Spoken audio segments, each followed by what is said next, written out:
Hey, hey, hey, everybody. Welcome to a bonus live stream. Let's make sure we're all, yep, good. Hey, welcome to this Thursday morning, afternoon, evening, depending on your time zone. I thought I would time this for European friendly time. And of course, this is going to be a bonus live stream about Scientology technology. And we're going to be discussing, I'm just going to get kind of right into it here. I will say first, of course, I do want to kind of acknowledge the elephant in the room, that this is live today on Thursday. Let me see here, what is it? It is the 25th of May. And we have been waiting for a week now for the jury to come back with a verdict on the Dana Masterson trial. And that verdict could come down while this show is going on. There's a very real possibility that could occur. So I have got Tony Ortega's Twitter feed on my screen here. So if something comes across or something happens there, of course, I'm sure I'll hear about it in the comments here as well. And yes, very EU friendly. Excellent. So if that happens, here's my plan here today. Today could be a big day. I've never done 2 live streams in one day, but that could happen today. If the verdict comes down in the middle of this thing, I'm going to wrap up where I'm at, and then I will probably all sort of roads have been paved for Tony and I to do a live stream later to respond to that verdict or talk about that one way or the other.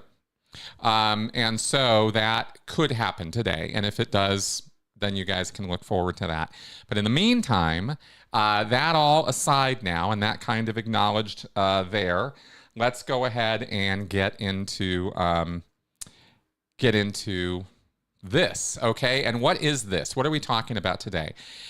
I've titled this Scientology's Most Hypnotic Techniques. And I think you'll see as we go through this why I said that. Because what we're going to be talking about today are a breakdown of Scientology's objective auditing. And objective has a special meaning here in Scientology for objects, things, the material universe, and auditing that is directed toward material things and one's body and one's relationship with the universe around them. It is not auditing. It is counter to or sort of contrasted with subjective auditing.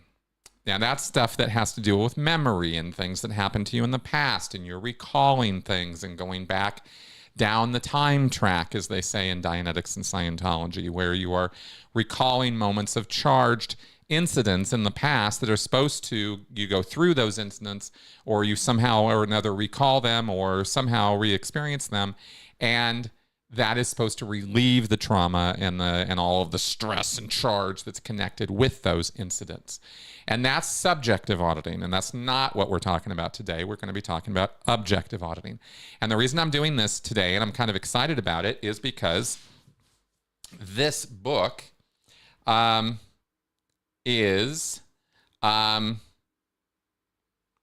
I got distracted by something on the screen over there. This book here is Scientology's tome.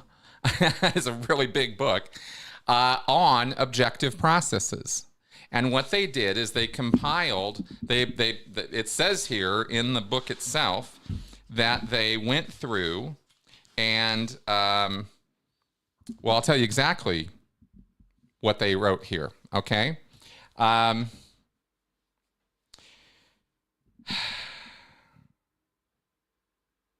These are also, yeah, here we go. In his relentless, okay, I'll just read you this intro because I think you guys will enjoy this.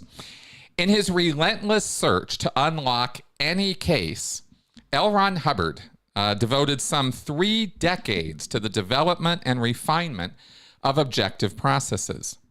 In sum, these processes are capable of uplifting pre-clears from the lowest levels to the rehabilitation of native state abilities. Yeah, you do this long enough and you're supposed to be able to move stuff around.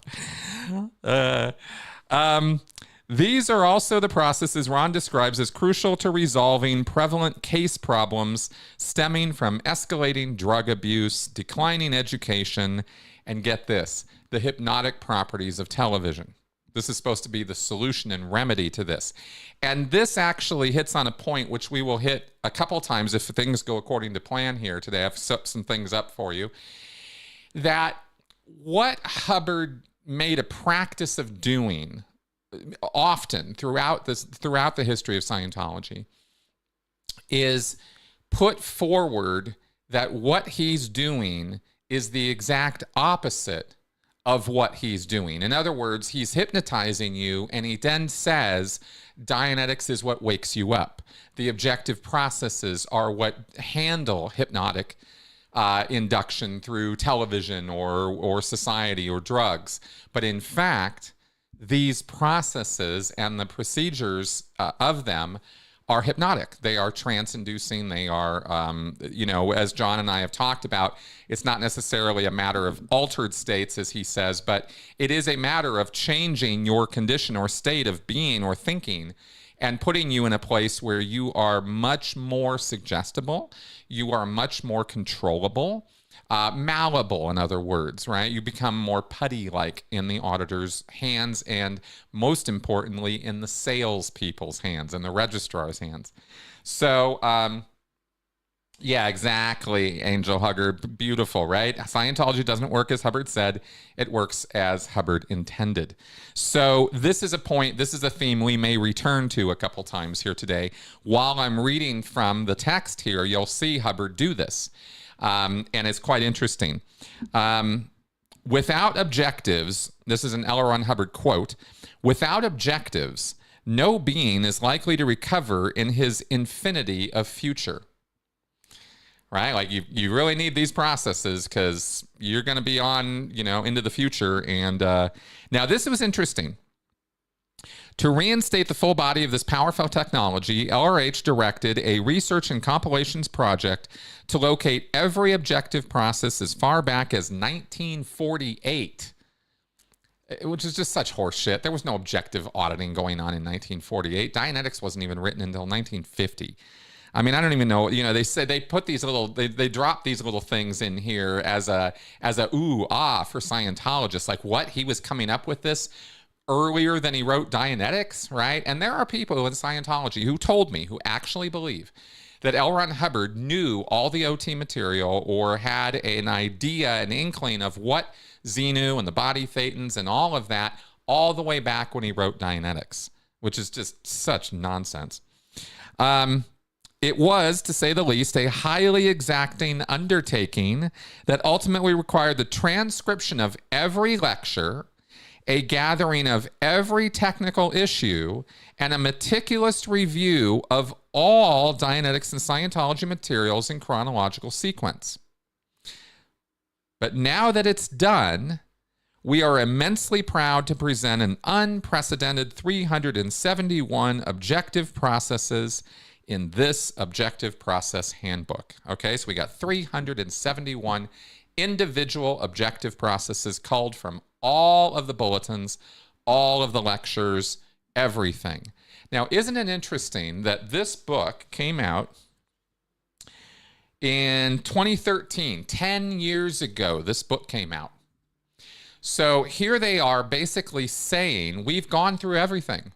With the entire library of everything L. Ron Hubbard ever wrote or said, we've gone through all of it.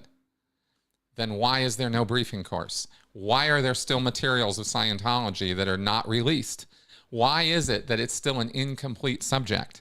Just for you ex-members out there, I think you'll really connect with what I'm saying right now, that there are whole sections and swaths of L. Ron Hubbard's work that have never yet seen the light of day in terms of the public. And yet here they are 10 years ago saying, we're done, we finished it, we've gone through everything. What takes these guys so long? Nothing. It's Miscavige just holding things back because he needs to have a release schedule of continual materials coming out to sell to people. And he has to always run through this nonsense of we've culled through everything and it's exactly the way L. Ron Hubbard always wanted it. So I just wanted to point that out because I thought that was, just more duplicity, just more nonsense out of Scientology. Now, this book is organized, and you also, let me not get ahead of myself here. Let's go ahead and, okay, good. I'm just going to check in periodically on the comments here. Yeah,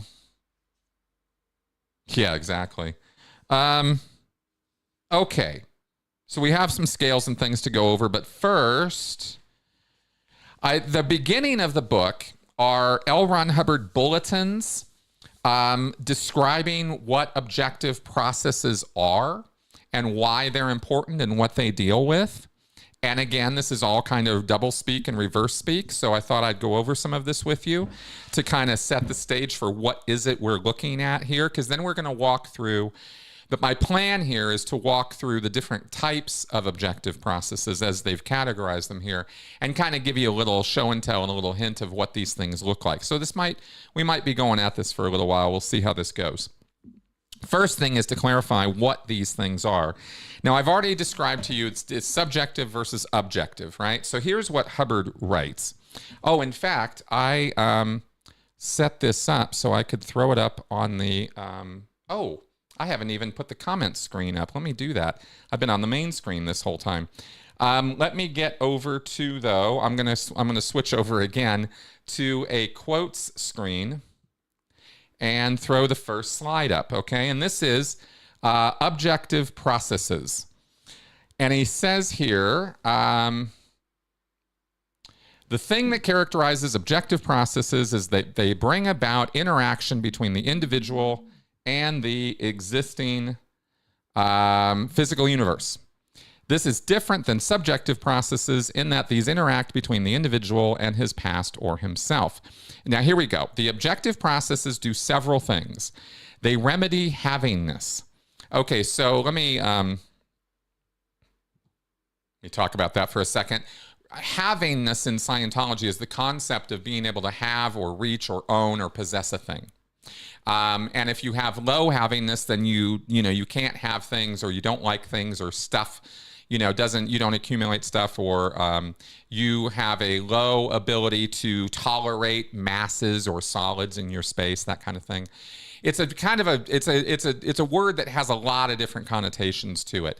And remedying havingness is something that Hubbard says is important because, for example, the idea being here that when you go in subjective auditing and you get rid of charge or mass, mental mass or energy through the process of auditing, you are removing mass out of your space. You're erasing it. It's gone. It's forever. It's never coming back. And that lowers your havingness. You had some things and now you don't. That charge is gone. So you want to remedy that havingness so the person doesn't feel a little sick or a little caved in or something like that. And so he says, just to define what that means, it's all kind of nonsensical ridiculousness, but that's Scientology for you. So he says that these processes remedy havingness. They locate the person in his environment.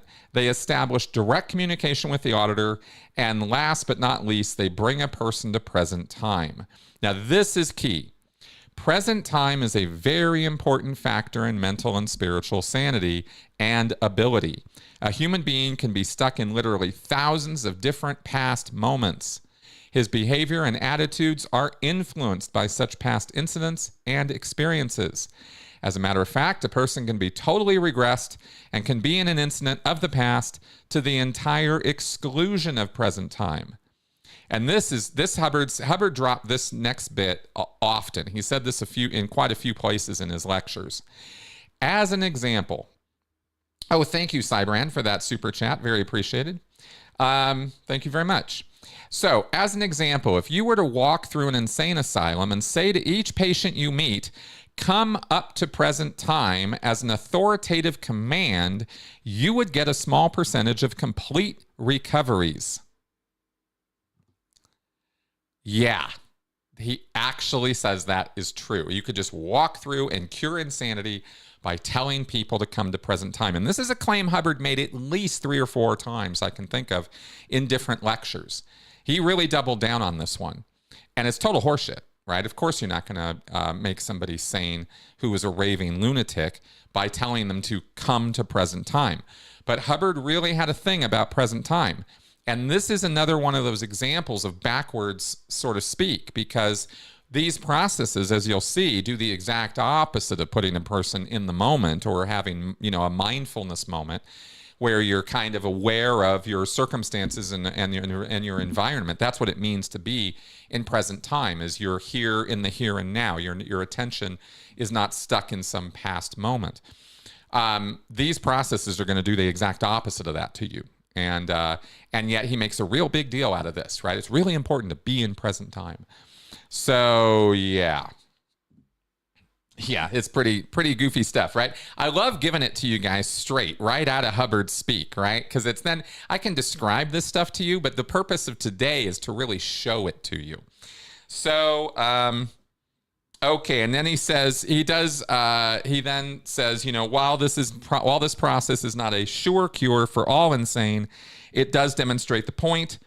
Those on whom it did not work can be supposed to have been just too mired down in their backtrack. Yeah, of course, it's always their fault.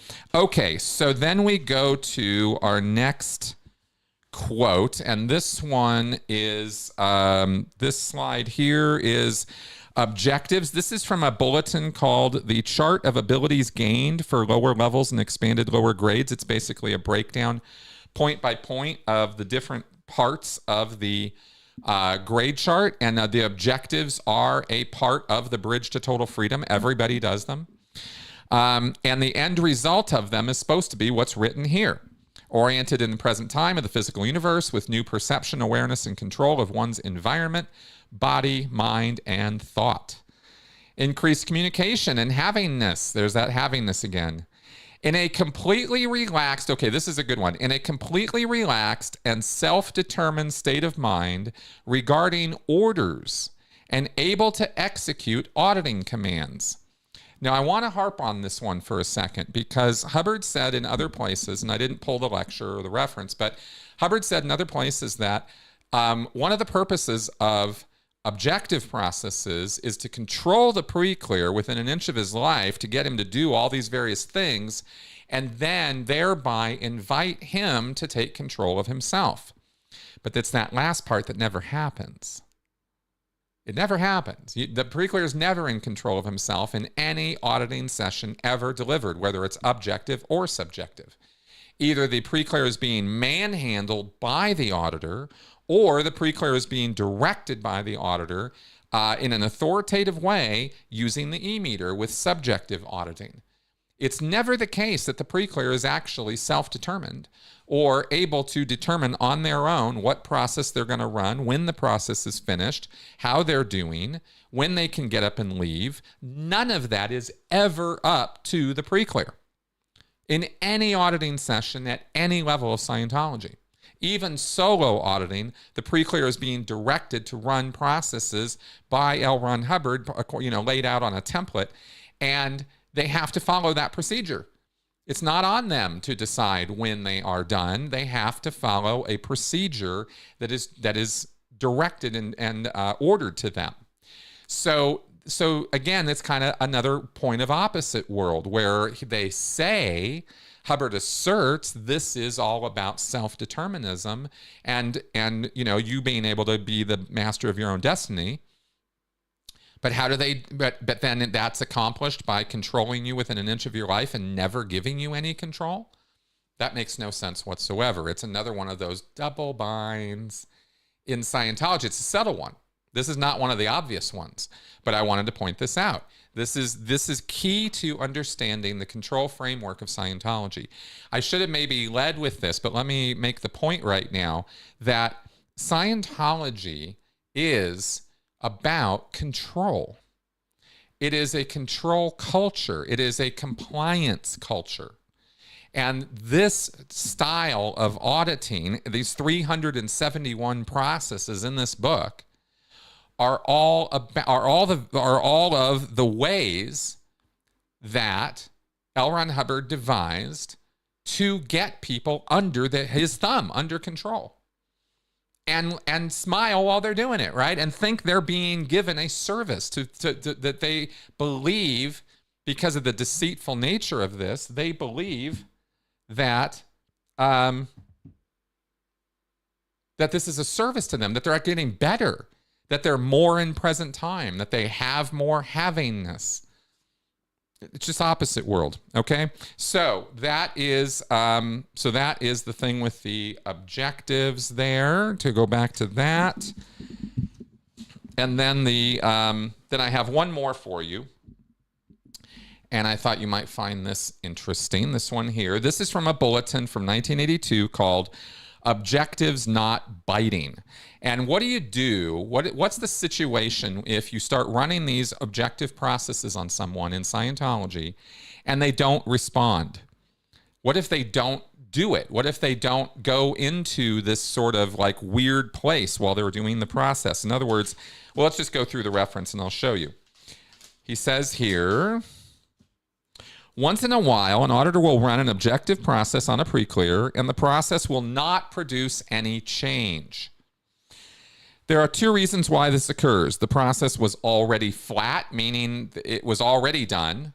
There's no reason to do this process, or it's already been done to a point where it's not producing any new results. It's already done its job. Or two, the process was too high for the pre-clear.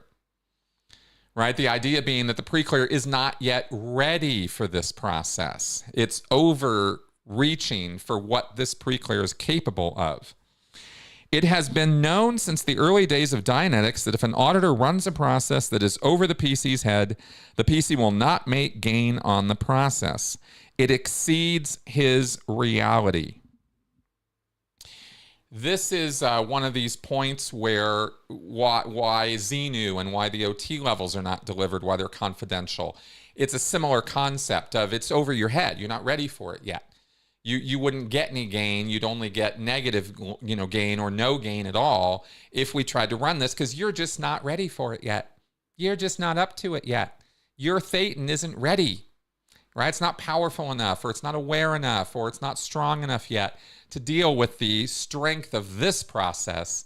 And so that's why when we tried, and so he's saying here, if you're running a process and it's not producing any change, it's probably not the process. See, notice it's never the process. It's the pre-clear. Either it's already flat, or it was just too much for him. And going back to this quote here, some PCs, for instance, can run, Jesus Christ. Sorry, guys. My phone just keeps blowing up with spam calls. I have my phone sitting next to me in case I get any text from sources. But because of what I was talking about with that elephant in the room today, but my bloody spam calls. Anyway, some PCs, for instance, can run opening procedure by duplication with great ease, back and forth, but the process doesn't have any effect on the PC and doesn't do anything to him. It is over his head. The PC doesn't really participate in the session. He doesn't notice anything, and he is actually avoiding the whole process. Blame the pre-clear. Blame the pre-clear. Oh, it's not the process, it's the pre-clear. He's avoiding, he's dodging, he's not up to it yet. I tell you, this is why I can't really call Scientology auditing analogous to counseling or therapy, because this is not how people are dealt with in therapy or in counseling with a psychologist. Right? They just don't do this. This whole attitude of it's him, it's the pre-clear's fault. It's rife through Scientology. It's literally baked into the materials. So I wanted to point that out. Just another little point here, right? And this kind of stuff, when you're not reading this stuff critically, or as Scientologists read this material, they go, oh yeah, absolutely, because you got to do the steps and the orders and all of that, right? And you might have to undercut, is what they call. When a PC is being run on too high a process, the auditor is running, okay, check this out. The auditor is running the process on a machine.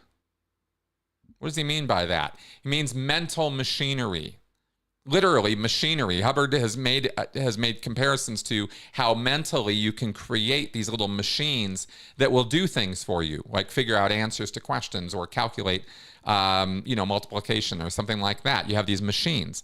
And he says that you can get somebody so solid, so far down, so beaten down by life that they become just a machine. And so if you're running too high a process, the auditor is running the process on a machine. No matter how brightly the PC may answer, the process is being run on a machine. Blame the pre-clear. If you are running the PC too high, there are two things missing: communication lag and cognition. Okay, well, we'll get into all that. Okay, so yes. Okay. So that is objectives not biting, right? It's just another little example here of, it's not the process, it's not the auditor, it's not the case supervisor, it's you. Somehow you're just not up to this yet. And when you guys hear some of these processes, you're going to actually get how ridiculous these claims are. I mean, the idea that anybody could not do these things, or that somehow if they're not producing results, it's on you. You're going to, let's just go ahead and get into it. So what we have here now is, this is a chart.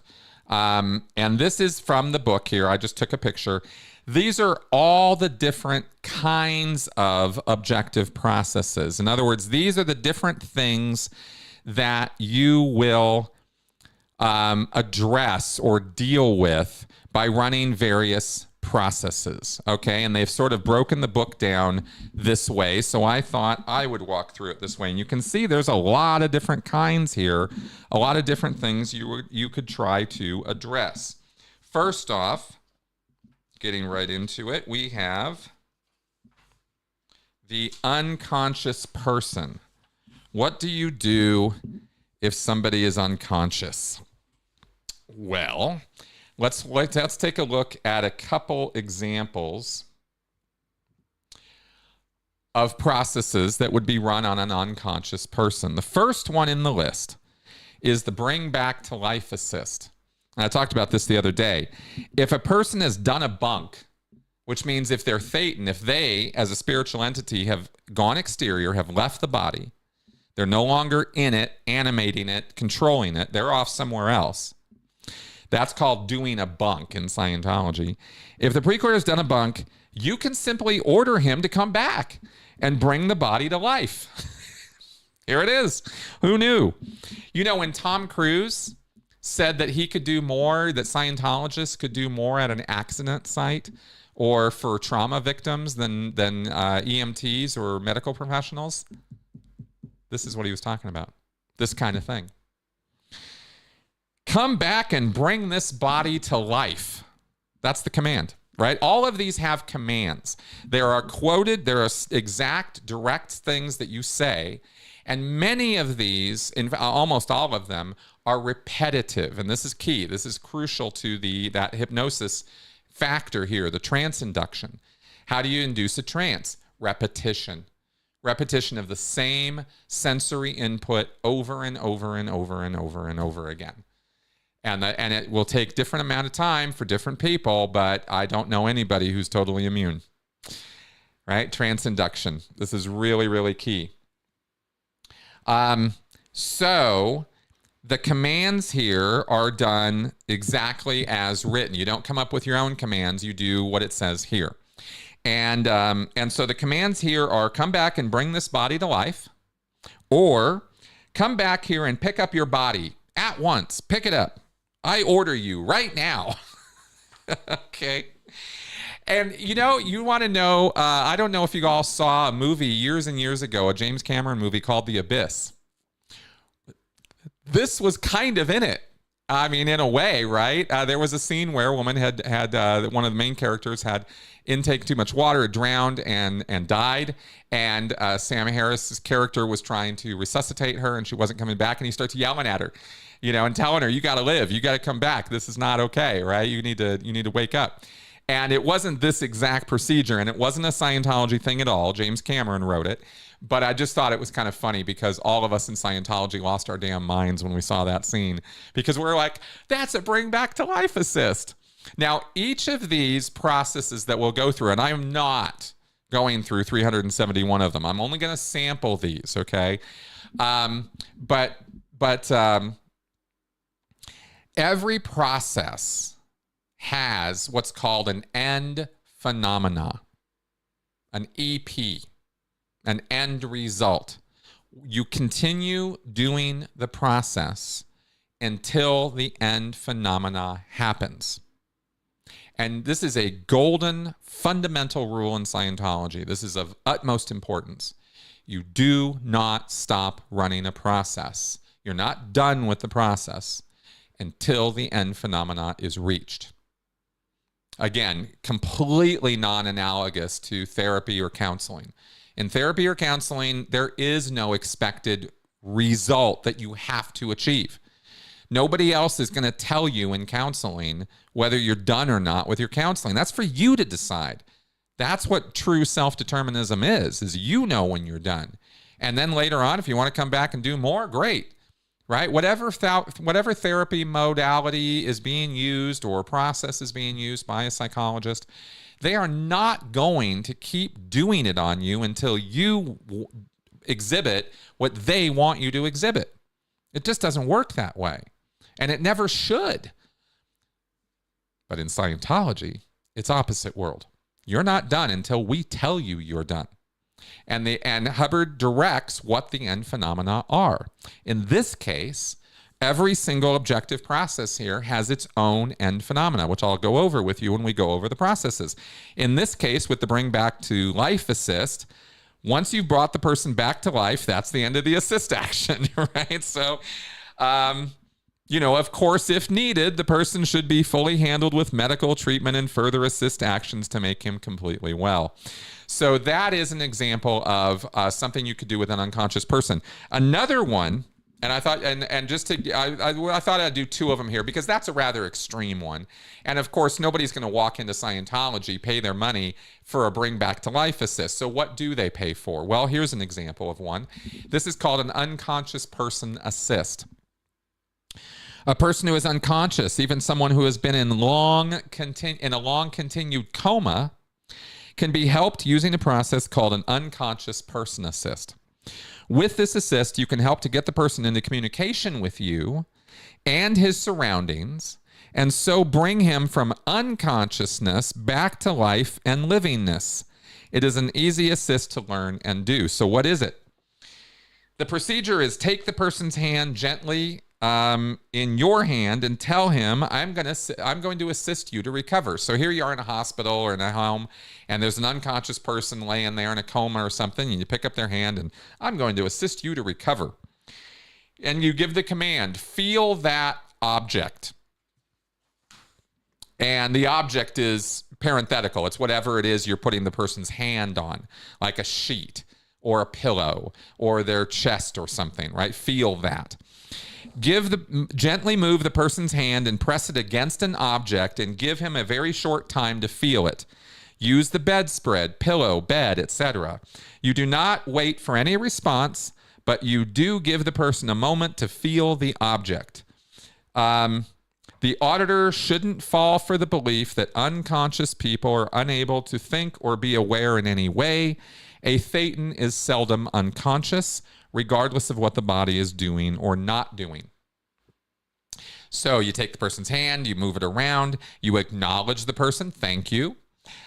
Give the next command and move the person's hand to touch another object. For example, feel the bedspread, and you put the hand on the bedspread. Thank you. Feel that pillow. Thank you, and so on. Continue giving commands, moving his hand to the next object, and acknowledging. When the person has regained consciousness, you end off by saying end of assist. And this end phenomena of this process is the assist is complete when you have the person back to consciousness. This may happen rather rapidly, or it may sometimes require many sessions before it is achieved. Your job is to keep at it, taking each session to an improvement for the person. There's a guy in a coma. Okay, well, I guess there's an improvement. When the person is conscious again, the assist is ended, but this is not the end of your handling of him. It means you can now move on to other assist actions and auditing. All right, so Hans. Christian, yeah, good point there, right? If you fail to bring the person back to life, there's going to be trouble at the examiner, I'll say. Okay, so that is unconscious person stuff there, the very first one, right? So now let's go ahead and take a look at the next class of objective processes. Like I said, we're not going to go through every process of every one of these, but the next one you'll notice there is disassociated person. Disassociated person. All right. So what do we do for somebody who is disassociated? Well, here's an example from Hubbard from 1957.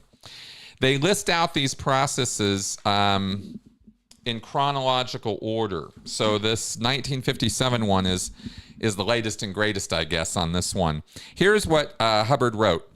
Procedure for this, the name of the first one is called Pat Items in the Room. Pat Items in the Room. Procedure, I have had a screamer in my house. That's not an alarming statement. The hours and hours and hours of this guy at not high C, but high G were very wearing. All I needed to do to the guy was to just take hold of his hand and make it pat the bed, and take hold of his hand and make it pat my knee, take hold of his hand and make it pat the floor, until I had sprung him into present time to some degree. And phenomena pre-clear into present time to some degree. So, pat items in the room. You got a screamer on your hands, you got some guy who's going crazy, grab his hand and make him touch things. And that'll resolve all of it, according to Scientology. All right, so, yeah, there you go. Another one, let's see. Oh, God, I don't even want to get into mimicry. Oh, this one's kind of scary. Check this one out. Again, this is disassociated person, right? Here you have some guy who's kind of not really with it. Not really with the program. Kind of talks maybe in non sequiturs, a little out of it. Maybe there's something physically wrong with them. Maybe they have a concussion. Maybe they have an actual physical problem that a medical doctor needs to look at. Oh, no, no, no, no, no. Not in Scientology, they don't. Instead, we're going to make them do this. Walk, walk, walk. This is another process in this book. Procedure. There's an interesting thing that if you could walk somebody far enough until he dropped and then have him walk back, that he would arrive home usually in good condition mentally.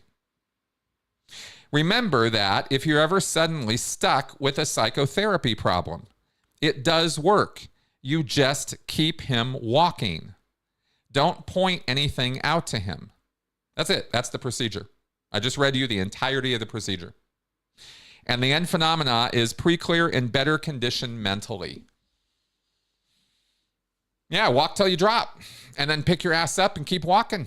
And walk all the way wherever you're going and then walk all the way back. And we're not done until you're in better condition mentally. It's crazy town. I mean, this is whack, right? But that's Scientology for you. So that's another example of what to do with a disassociated pre-clear. Yeah, that'll be $10,000, please. Exactly. Yeah, exactly. Clearwater Cheryl. Get her to go touch some walls. All right, so let's take a look at the next class of process here. And we have, let's see here. Let me just check something real fast. Nope. Okay, good. The next one is orientation to present time. Okay, and let's take a look at this, page 81. Orientation to present time. Okay, locational havingness. Well, this is pretty simple. I mean, locational havingness is the command is look at that room object, and the auditor points at it. Auditor picks up various objects to run in the command, for example, the door, the wall, etc., and phenomena pre-clear alert again. So I guess if somebody is a little unalert, needs some help, not in present time, not being mindful, not being in the moment, you just point out things in the room until they are alert again. Another one is Look around the room. This is find something. This is the name of this process is find something. We're just looking for something that will give the pre-clear a tiny win and let him know it. That's all we want. There's a guy there. There's somebody present, and what can he do? The worse off he is, the less he can do and still win. So we have this command, look around the room and find something. Look around the room and find something. Look around the room and find something. Look around the room and find something. Look around the room and find something. Remember, these are repetitive, right? I'm just giving you a couple commands here. Look around the room and find something. Look around the room and find something. Look around the room and find something, right? The auditor has to do this too, by the way. And yes, for an auditor, this is trance-inducing as well. Yes, it is. I know from personal experience. Pre-clear has a win and knows it is the end phenomena, right? So you just keep at this until somehow the guy goes, oh, I feel better somehow, or I have had some kind of win, or, oh, whoa, look at that. I never noticed that before in the room, right? Oh, that's cool. Good, we're done. You know, it's very light process. So that's present time kind of stuff, is locate the thing. Here's another one. Tell me something that is in the room. Tell me something that is in this room, or tell me something that you know is in this room. That's another process. Pre-clear has a win and knows it, right? So you just keep doing it until that happens. Let's go to the next one, next class of processes here after the orientation to present time. Lower levels of control. All right, so we go to page 129 in our book here, and we get to lower levels of control. What are we dealing with here? Okay. Oh my God, you guys are going to love this one. All right.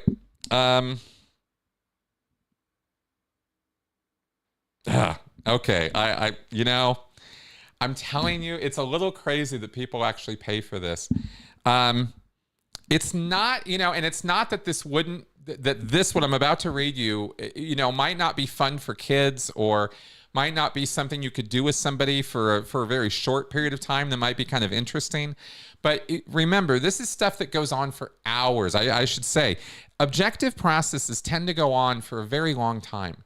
They're not usually run for like a minute or two. These things tend to go on for hours. And again, you're not done till the auditor says you're done. This isn't a thing of, oh, I feel better. It's no. The auditor has to give you the blessing to be done. So this process, lower levels of control, remember, that's what we're establishing here, is that control factor. Okay, well, how do we do that? Lots of ways. Here's one of them. It's called hand flopping. Hand flopping. Okay. Hubbard refers here to what's called an occluded case, a case that doesn't easily run subjective processes because their memories are blank or black, or they don't really make up memories very well. They can't remember things very well. So we call this in Scientology the occluded case. The occluded case really does not realize he can control his own body. I'm going to read from the procedure here. A very funny and effective method of bringing him into this realization is to have him sit down and flap his hands vertically up and down with considerable violence, and simply to keep on flapping his hands until he realizes fully and completely that it is he who is flapping his hands. You would be surprised at the reaction on this, even when used on a very, very sane individual. Who among us is very, very sane, I wonder? You can ask somebody to flop his hands up and down, where sometimes he'll do it for an hour before he begins to get the idea of who's doing it.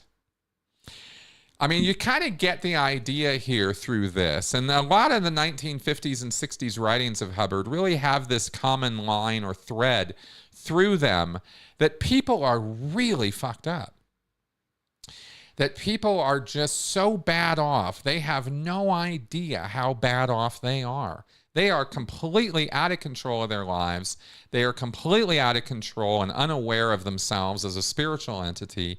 And therefore, as a body, they don't even control that very well.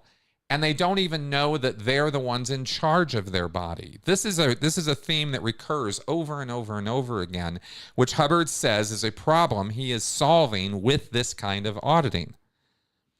I mean, it really assumes the absolute worst. It really puts everybody in a kind of insane asylum mentality or some degree of psychosis. And Hubbard insisted over and over again, as I've just been reading here, that this is the state of man. This is where people are at in general, in a broad way, not just the people in the insane asylums.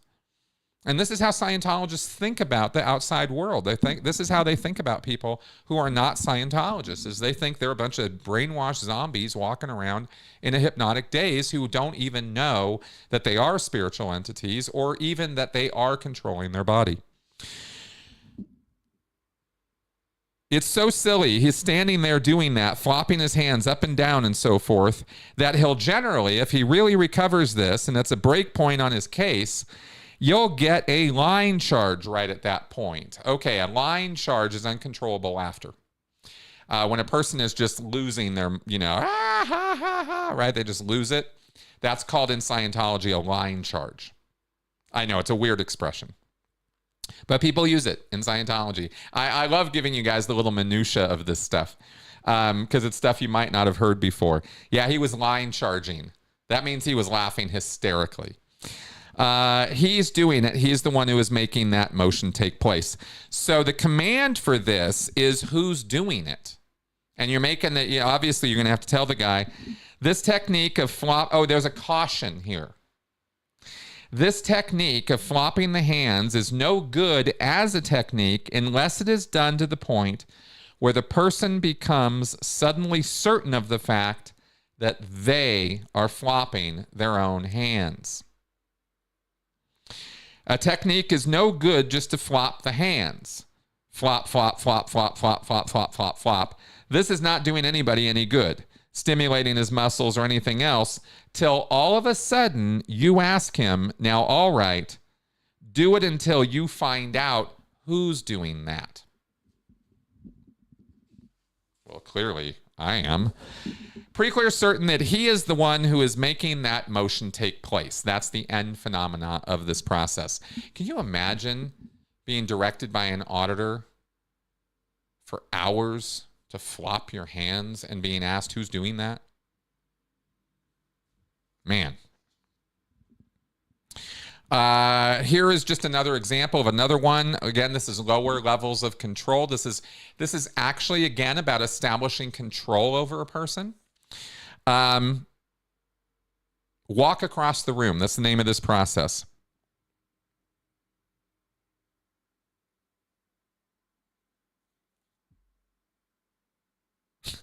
I don't even know how to make sense of this. Let me read this procedure to you, and you tell me if it makes any sense. I audited this pre-clear. I was telling her to walk across the room, and notice she didn't run into anything until she ran into something. That was one of the processes. It was a great relief to her to find out there were no barriers except where there were barriers. She was getting oriented. I guess that can be made to make sense, but as I read it right now, that's weird. The command is you walk over to an exact spot in the room, which the auditor indicates. You walk over to blah and see if there's anything between you and it. That's the command. You walk over to that chair and see if there's anything between you and it. Hours of that. The end phenomena is the pre-clear more oriented. However, that is manifested. Okay. Yeah, you're line charging. That's right. Okay, so that is lower levels of control. And there's a lot of these things, right? Get the pre-clear to do what he is doing better. What did my finger just do? Move your foot. Get your body in that chair. Get your body out of that chair. Just kind of running through some of the other lower levels of control processes. Let's take a look at the next level. We're going on a pretty good clip here. Reach and withdrawal. Okay, so reach and withdrawal. This is kind of a big one in Scientology. Reach and withdraw is something that is used a lot. By reach, we mean touching or taking hold of. It's defined as to get to, come to, or arrive at. And withdraw means to move back from or let go. Reach and withdraw in auditing has long been used to bring about an increase of sanity. Really. It has both mental and physical uses. It is used to get a pre-clear into communication with anything that may be troubling him, be it a person, situation, an area, or a part of the body. It also serves to separate him from terminals and situations so that he is not compulsive towards them. Terminals in this case is something you can communicate with, like another person, another being. Reach and withdraw can be used to restore communication to a sick or injured body part and is often used this way in assists. In other words, it's supposed to be a healing remedy. It's also used in repairs and assists of all kinds with a pre-clear. So basically, reach and withdraw is very simply reach that thing. Let's say this pack of cards here. Reach that pack of cards. Withdraw from that pack of cards. Reach that pack of cards. Withdraw from that pack of cards. Reach that pack of cards. Withdraw from that pack of cards. For a good long time. You could also substitute, if the wording's more appropriate to that particular person, you could say, touch that pack of cards, let go of that pack of cards, right? Touch that glass, let go of that glass. Pardon me while I touch this glass. All right. So reach and withdraw. This is used a lot in Scientology. And I will say from experience with it that when you're familiarizing yourself with something new or different that you're not used to, like a car, let's say, you know, when I first learned to drive a car, or you first learn to use a new piece of machinery or something, I will say this action of touching and letting go of it and kind of walking around and checking it out and getting your hands on it can be interesting. But I would never run this thing as a process on somebody for hours on end. Jesus Christ, are you kidding me? The end phenomena of reach and withdrawal is a win or cognition accompanied by good indicators on the whole area being addressed. Yeah. So that's what you do. You keep running it until it's done. Now, interestingly, there is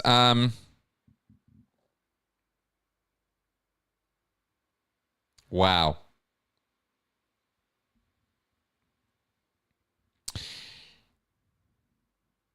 This is a reach and withdraw on an alcoholic. There's a process here. Experiencing something is not therapeutic. There is something, however, which is, and that's communicating with it. The guy is worried about becoming an alcoholic. He doesn't have to drink and experience alcoholism to get himself out of it.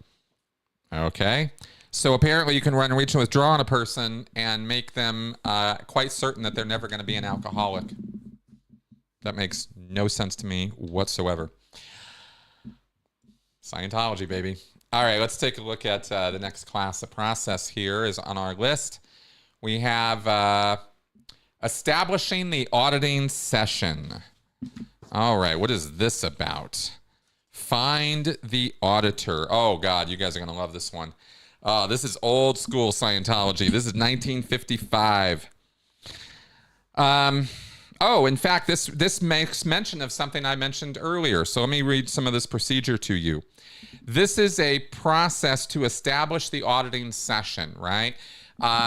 You go into an auditing room, you got an auditor, you got a table, you got a pre-clear, and it's its own little thing. And Hubbard made a big deal about a session being its own little unit of time. And when your attention is there in the session, you have to have your attention focused on the session, not on your problems or issues outside of it, that kind of thing. You got to pay attention to the auditor. And so we have to establish that there is an auditor there. And this process is supposed to do that. The earliest stage of auditing, reading from the procedure here, the earliest stage of auditing consists in taking over control of the pre-clear, so as to restore to the pre-clear more control of himself than he has had. The most fundamental step is then location, whereby the pre-clear is made to be aware of the fact that he is in an auditing room, that an auditor is present, and that the pre-clear is being a pre-clear. You're the pre-clear, I'm the auditor, I say you do. Those conditions will become quite apparent if one realizes that it would be very difficult for a son to process a father. A father is not likely to recognize in his auditor anything else than the boy he raised. Therefore, the father would have to be made aware of the fact that the son was a competent practitioner before the father could be placed under control in processing. Well, how, Hubbard? How do we accomplish that? Look at me, who am I? That's the command. Look at me, who am I? After the pre-clear has been asked to do this many times, here's the end phenomena. After the pre-clear has been asked to do this many times until he can do so quickly and accurately and without protest, it can be said that the pre-clear will have found the auditor. Right? Or another way of putting this is I'm going to bully you with this command until you comply with what I want you to comply with. Look at me, who am I? Look at me, who am I? Look at me, who am I? Look at me, who am I? Look at me, who am I? Right? Until you acknowledge I'm the auditor, we ain't done. Yeah. Taking control of that pre-clear. And this even gets even more intense. Here's the next process. Find the auditor. You can, so he says here, you can sit facing somebody and say, look at me, who am I? Look at me, who am I, right? And without much result on some pre-clears until you move over and put your knees against his knees. Head on, you see.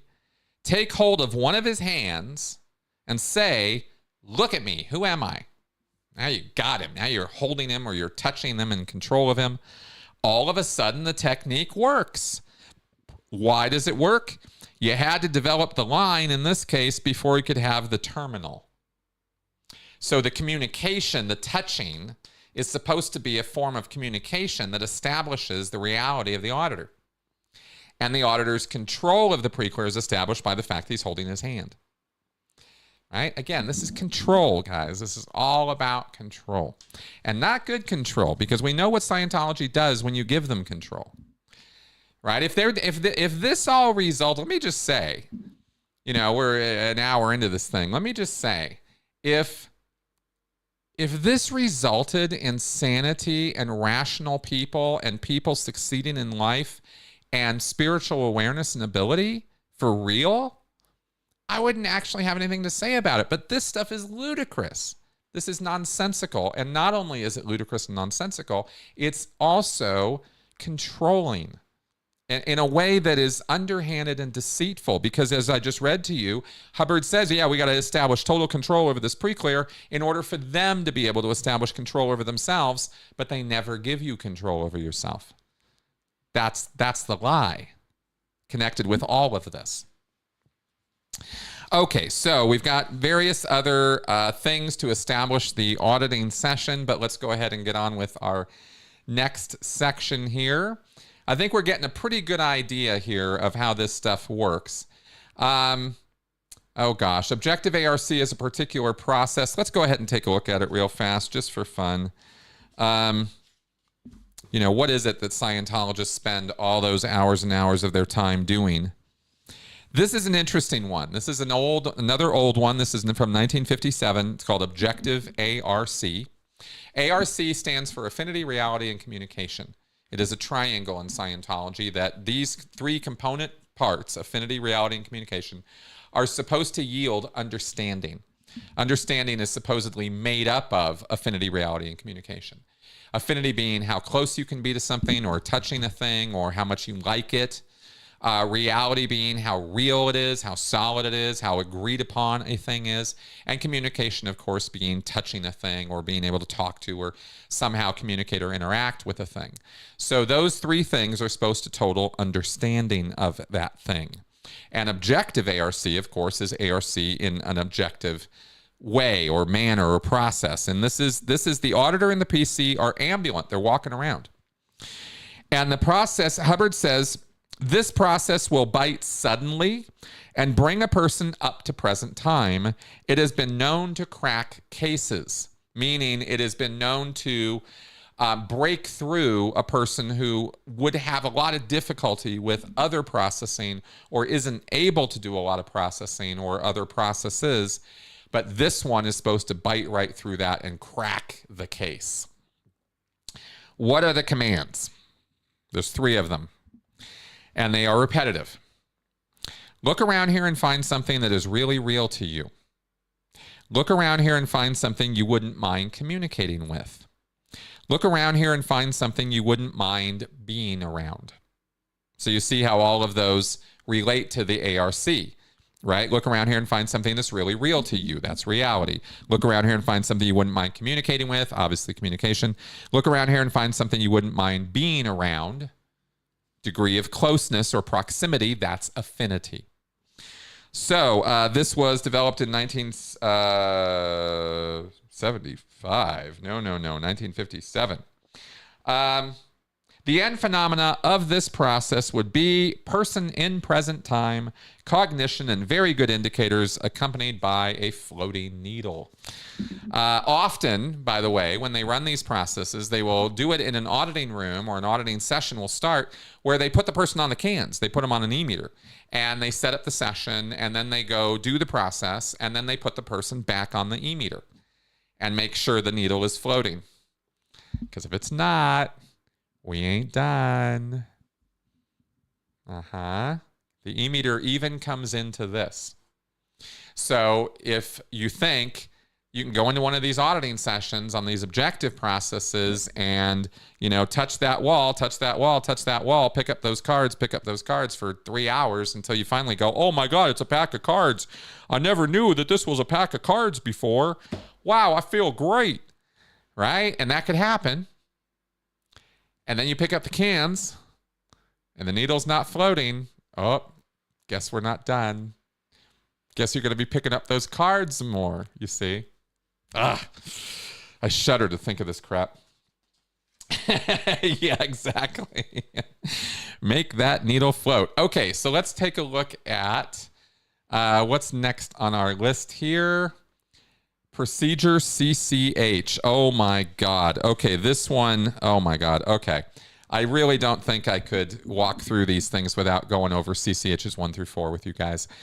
These are the granddaddy of objective processes. These are like core essential objective processes that everybody in Scientology gets run on. All the processes we've run through so far have been somewhat optional. You may or may not encounter them situationally. Unconscious person assist, for example, or the alcohol thing. Not every Scientologist by far is ever going to see or hear any of that. Objective ARC, that's a process every Scientologist is going to get run on. And the CCHs are another set of processes that every Scientologist is going to get run on. So what is CCH? It's control, communication, and havingness. CCH. And these processes are supposed to increase your control, increase your communication, and increase your havingness. They address those factors. And we've already kind of laid out what those are in Scientologies, so I don't have to define those again. But these processes, okay, they are numbered. There is CCH1, then there is CCH2, 3, and 4. There are other ones, but 1 through 4 kind of are a set. They always go together. You do 1, and then you do 2, and then you do 3, and then you do 4, and then maybe you go back to 1, 2, 3, 4, and you kind of cycle. And here's how this works. The process command for CCH1 is very simple. Give me that hand. That's the process. Give me that hand. But check this out. The setup is what's kind of interesting. You are sitting in a chair, auditor and pre-clear seated in chairs without arms. There's no arms on the chairs, close together. Pre-clear's knees are between the auditor's knees. So the auditor can control that pre-clear. They're right up on each other. And the pre-clear's hands are in his lap, and the auditor's, doing his thing, and he says, give me that hand. And he holds out his hand, and he wants the pre-clear to give him the hand. And if the pre-clear doesn't give him his hand, or doesn't give him his hand quickly, the auditor will simply take it, right? Grab it. Thank you. And then he'll put the hand back. Give me that hand. Thank you. Give me that hand. Thank you. Give me that hand. Thank you. Give me that hand. Thank you. I have seen this done for hours. I've been through it. I've done it on other people. Oh, yeah. Hours and hours. Now, if there is a physical change with the pre-clear during the auditing process, while they're doing this, then you take it up with the person. What's happening? What's going on? If the guy's yawning or falling out of his chair or falling asleep or whatever, you kind of, what's going on? And you kind of take it up with him. Or if the pre-clear has a physical origination, tries to withdraw his hand. No, I'm not doing that anymore. Or shies away or something like that. There's some physical thing. What's happening? What's going on, right? So there is this communication that occurs during the process as well. It's not robotic like some of these processes are. Some processes are run in such a way that no origination on the pre-clear's part is taken up. In other words, if the pre-clear says, I don't want to do this anymore, the auditor just ignores him. Just straight up ignores him. Just doesn't pay any attention to anything he says. The pre-clear could start losing his shit, right? Start really losing his mind. I want out of here. This is crazy. I got to stop doing this anymore. You're insane. I want out. Give me that hand. Give me that hand, right? Just keeps going.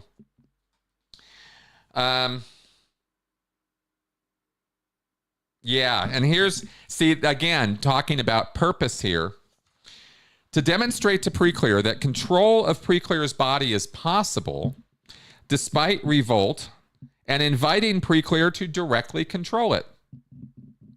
Where? Where is the pre-clear invited to do anything here? Absolute control by auditor then passes over toward absolute control of his own body by pre-clear. You see the doublespeak here, right? I think I'm making this point. I hope this is getting across that control, that changeover of control never happens. How this is interpreted in Scientology is, oh, I'm willing to give you my hand as many times as you ask for it. Therefore, I'm the one in control. No, you're compliant now. You're unquestioningly compliant. That's the end result of this process. It's just backwards world. But you see the phrasing. It's also tricky. CCH2. Okay, now this is one you guys might be familiar with because you've heard of that ashtray drill where people are yelling and screaming at an ashtray. Well, that drill is to prepare an auditor to run this process, CCH2. What is CCH2? You look at that wall. Thank you. You walk over to that wall. Thank you. You touch that wall. Thank you. Turn around. Thank you. Back and forth, right? From that wall to that wall, to that wall, to that wall. This was actually demonstrated in the movie The Master, right? They didn't do it exactly the way it would look in an auditing session because the main character the Joaquin Phoenix character was walking back and forth while the Dodge character was sitting in a chair, and there were a bunch of people around watching them do it, which is not how an auditing session's done. But this back and forth between the wall, Paul Thomas Anderson put it in the film.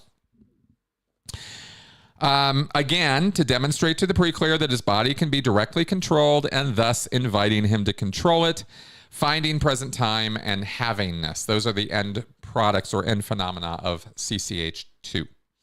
And CCH2 it's exactly as gruesome and awful as it sounds, and it's tiring, it's exhausting doing that process. And during the course of this process, this is a tone 40 process. This is an example of one of those processes where we don't give a shit what you have to say about it while we're doing it. We don't care, Mr. Pre-Clear, how bad you feel, how much your stomach hurts, how much you want to leave the room. We don't care. None of that's going to be taken up. You're only going to be told these commands over and over and over again. Period, right? Absolute auditor precision. No drop from what's called here tone 40. Absolute control without reservation is what tone 40 is. Intention without reservation. Absolute auditor precision, no drops from tone 40, no flubs, total present time auditing, each command in its own unit of time. Auditor always on pre-clear's right side. Auditor's body acts to block forward motion when pre-clear turns. When they reach the wall and turn around, the auditor is right there to make sure the guy can't run off. Literally. Auditor gives command, gives pre-clear a moment to obey, then enforces command with physical contact of exactly correct force to get the command executed, including dragging the guy across the room if he has to. Auditor does not check pre-clear from executing commands, obviously, right? So the whole idea here is the auditor is ruthlessly enforcing control on the pre-clear until that pre-clear complies every time. And somehow this is inviting a pre-clear to take control of his own body and his own life? I don't think so. So CCH2 is pretty rough. Yeah, exactly. Then there is CCH3, hand mimicry. This is a wild one. So this is, again, in the chair. You have an auditor and a pre-clear sitting facing each other. They start off close together, but as the process continues, they can go farther and farther apart. And what this is it's mimicry. It's copying the auditor. The pre-clear is expected to copy what the auditor is doing. It starts off, put your hands against mine, follow them, and contribute to their motion. So the auditor will put his hands up, and maybe he'll do this. And the pre-clear's got his hands up against the auditor's hands, and so he does it too. And then after they do that, the auditor puts his hands down and says, did you contribute to the motion? And the guy says yes or no. Doesn't matter. The auditor says, okay, thank you. Good. Whether it's a yes or no answer doesn't matter. They just keep running the process.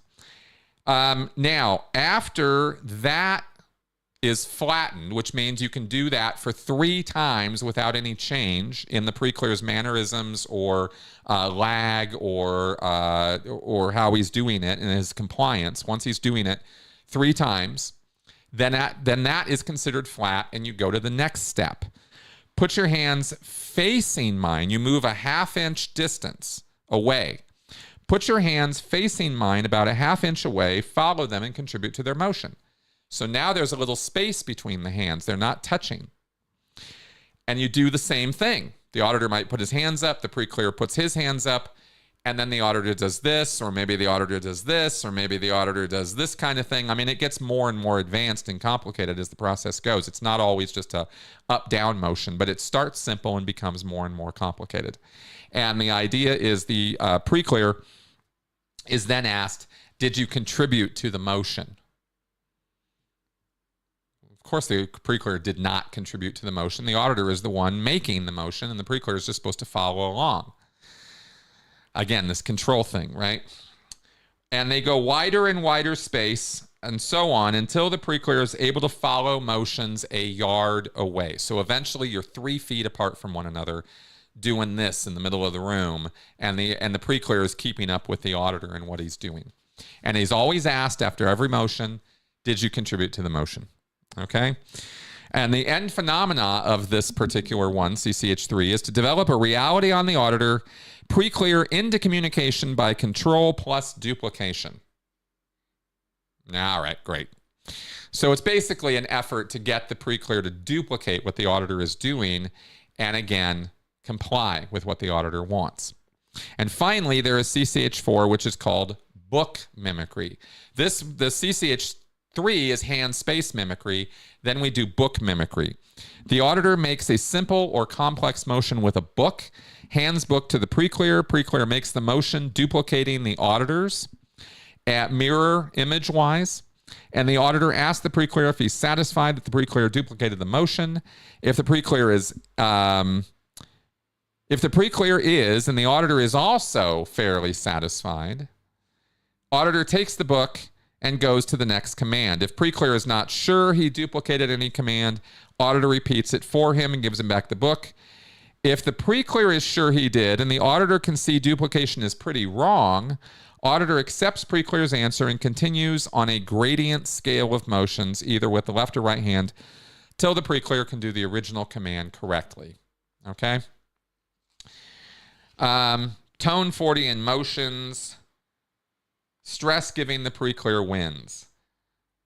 So that's book mimicry, basically. There's no real commands. It's all silent. It's just a book. And then asking the guy, did he duplicate it, right? Pre-clears communication brought up with control and duplication.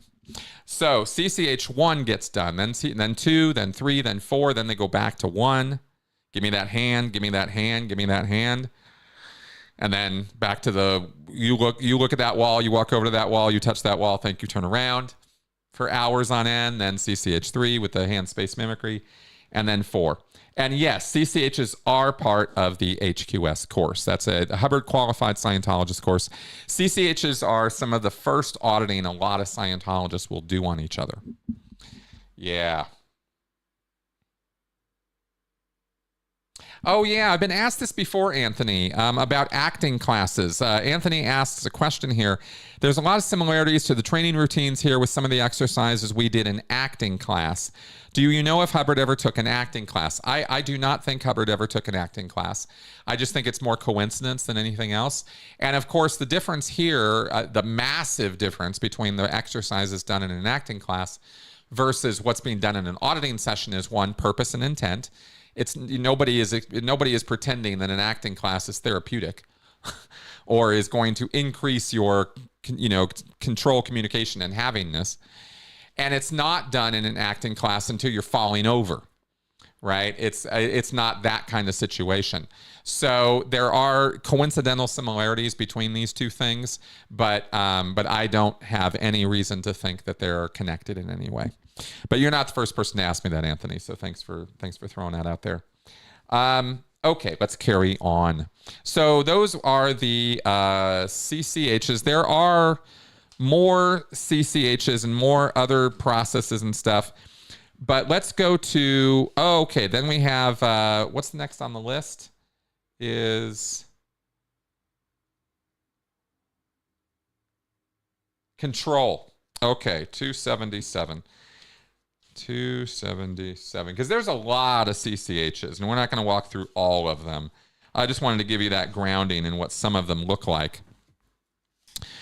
Okay, then we have control. Now, this is where we really pour on the coals on controlling somebody. There's a couple processes here I wanted to go over.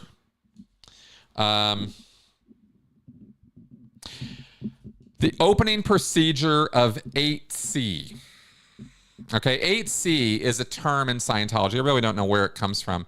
I guess 8 being the infinity symbol stood on its side. Hubbard liked using the number 8 for that purpose. And C standing for control. So I guess this means an infinite degree of control. That's my understanding of opening procedure of 8C.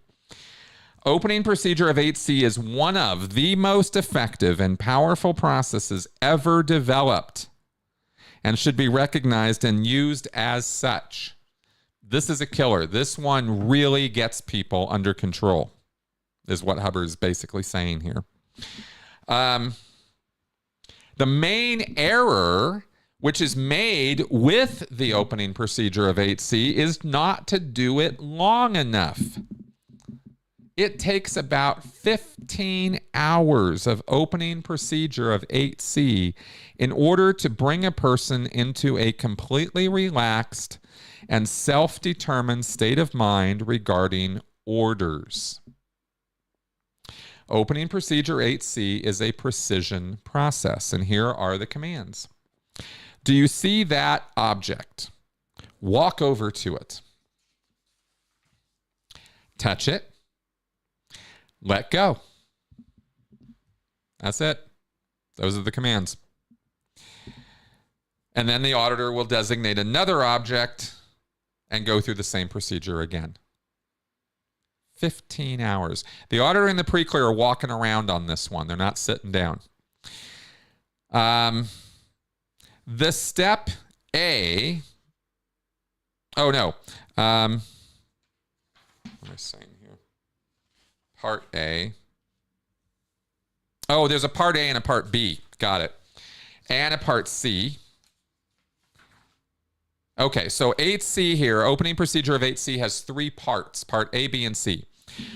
Step A is used until the pre-clear does it easily, smoothly, without the slightest variation or introduction of any physical communication lag. In other words, they're not hesitating or lagging in getting it done, and has demonstrated completely that he has no upset feeling about the auditor or objects in the room. Okay, think about that for a minute. Think about where that goes, why somebody, what it would take to get somebody there, right? Is completely compliant might be another way of describing exactly what Hubbard just said. Important to acknowledge, the pre-clear must not be permitted to execute a command before it is given. End phenomena, yeah, is basically what I just read to you. The pre-clear is just completely compliant and just does exactly what he's told when he's told and doesn't question it or give any back flack or trouble about it. And Hubbard said the biggest thing about this is it's not run long enough. It's 15 hours of, do you see that chair? Walk over to it. Touch it. Let go. Do you see that bookcase? Walk over to it. Touch it. Let go. Do you see that desk? Walk over to it. Touch it. Let go. Back to the chair. Do you see that chair? Walk over to it. Touch it. Let go. 15 hours.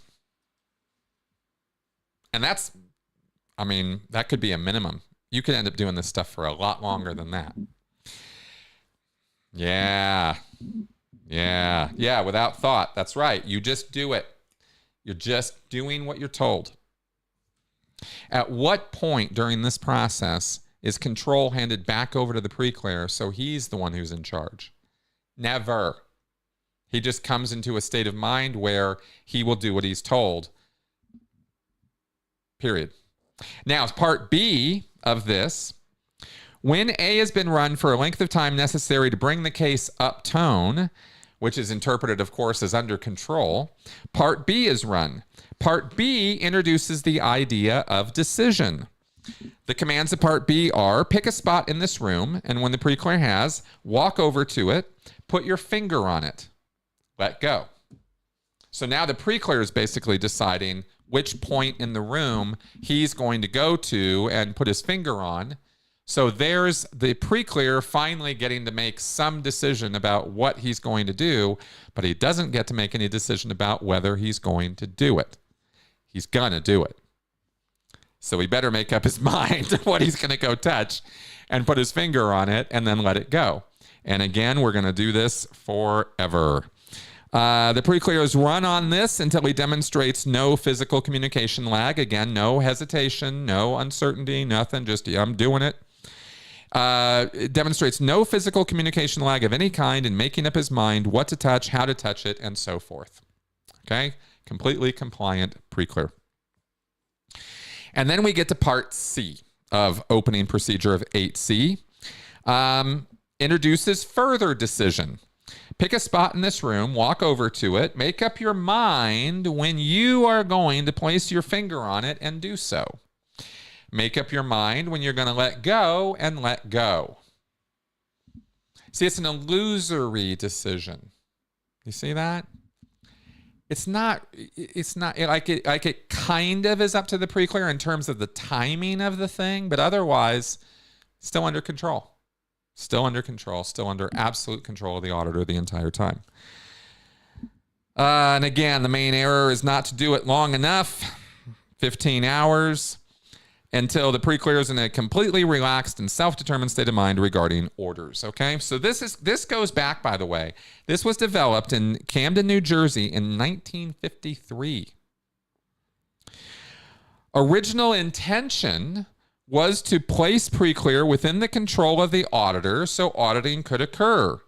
Proved so successful, it became an end-all in itself.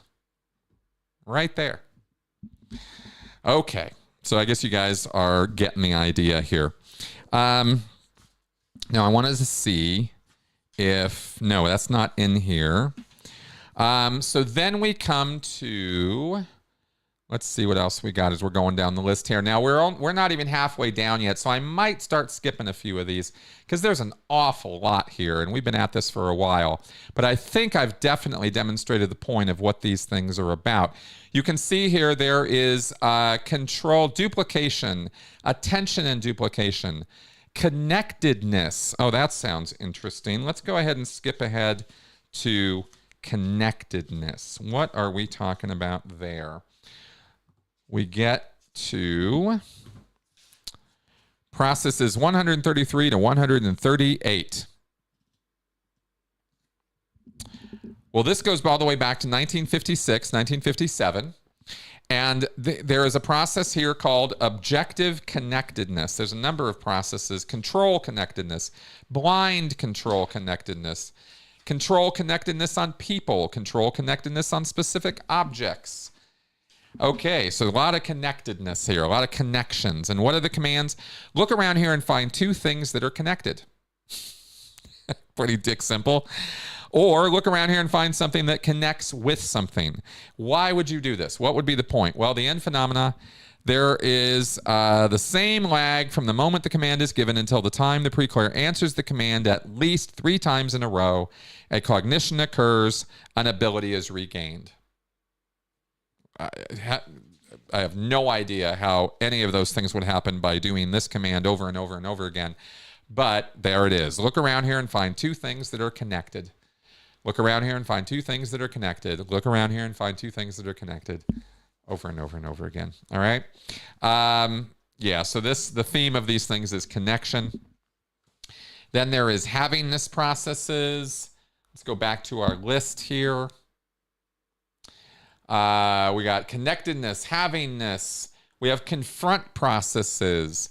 We have axiom 10. Now this one, let's take a look at this one real fast, just to skip on down.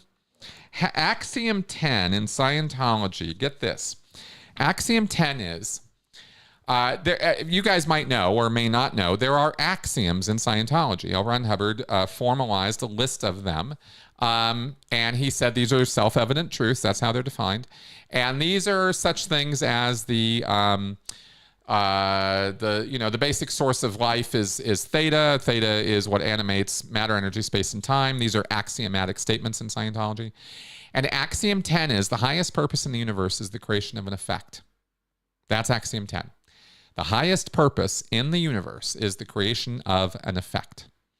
So in other words, the number one thing all of us are into and all of us are doing as living entities is creating effects. Whether it's on other people or other things, that's the highest purpose there is. Interesting, huh? So here's a bunch of processes connected with axiom 10, creating effects. And what do we say here?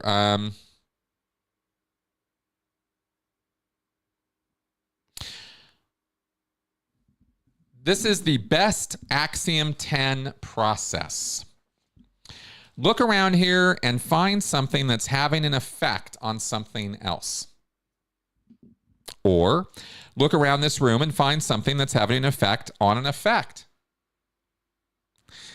Or there's a lot of variations on this one. But once you pull a command, once you decide which one you're going to use, it is that same one over and over and over again. You don't vary it up during the process. You choose which one you're going to use and you use that. Look around here, or here's another one. Find something in this room that is having an effect on something else in this room. And the end phenomena of this process is increased ability to predict. Interesting, huh? So somehow the preclear is going to have to originate something that indicates that he has or she has an improved ability to predict things. And until they do, we ain't done. Here's another example of an axiom 10 process. Find an effect. Look around here and find an effect. Look around here and find an effect. Look around here and find an effect. Same thing. Run it until the guy has a cognition, realization, ability regained. All right. So those are some axiom 10 processes, just to get a little look at those. Time tolerance of motion and stillness. I think at this point, you guys can kind of sort of get an idea of how these processes might run based just on their titles, right? Higher level locational processing would be more locationals, walking around looking at things. Like, for example, a higher level locational process is basically just walking around and, here's how he describes it. You say, "What's that?" Pointing at a fireplace. PC says it's a fireplace. You can also see a PC getting very interested. All of a sudden, "What is it?" "Yeah, it's a fireplace, but," and he'll want to go over and take a closer look at the thing to make sure it's a fireplace built out of a certain kind of brick. So the command pretty simply is, "What's that?" And you point at something. And you keep doing this until the pre-clear is somehow sharper. Okay, that's nice. Or look around here and find something that is unknown. Look around here and find something that is unknown. There's one to spin you for a little bit. Look around here and find something that is unknown. Look around here and find something that is unknown. Oh my God. Same lag 3 times. Cognition, ability regained. Hubbard says this is the most gorgeous process. Find something unknown. Yeah, gorgeously crazy making. Energy sources run in a populated place. Now, this is interesting. Some of these processes are actually run out and about where lots of people are. So this is run in a populated place, ambulance. So you're walking around.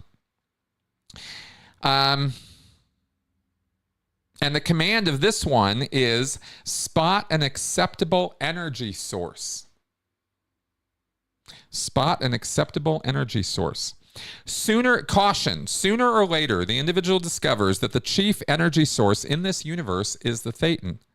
And they start spotting this thing, and they're liable to get sick. They've got to be pretty high-toned in order to confront the actuality of a Thetan. Do not permit the PC to spot statics unless he is ready for it. Statics being Thetans, being things that don't move. And Hubbard says continually throughout Scientology that the only thing in this universe that is completely motionless and still and has no motion is a Thetan. It is static. Right? So, and in fact, it's an axiomatic statement that the source of life energy is itself is a static. It's a thing that doesn't move. Which is its own level of mindfuckery. Believe me, I've spent hours clearing up that concept with people in classrooms in Scientology. Okay, so that would be another class of process. Let's go ahead and take a look at a few more. Higher level locationals is what we just looked at. Time processes. All right, let's take a look at this one. Let's just get a gander at a couple time processes here.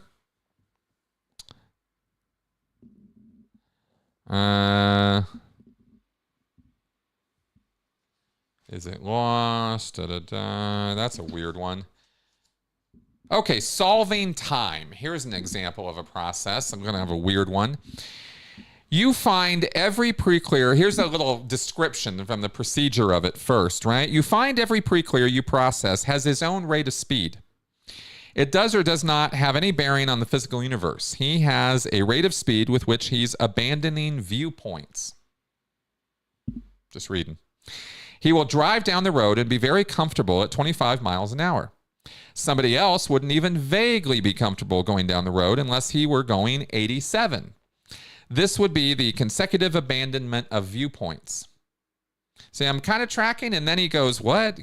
Abandoning of viewpoints? What are you talking about? Now, the person who can go 87 and enjoy it is simply capable of abandoning more viewpoints than the other fellow who was only going 25. So you could solve time by saying, and here are the commands. Give me 2 particles you wouldn't mind having apart.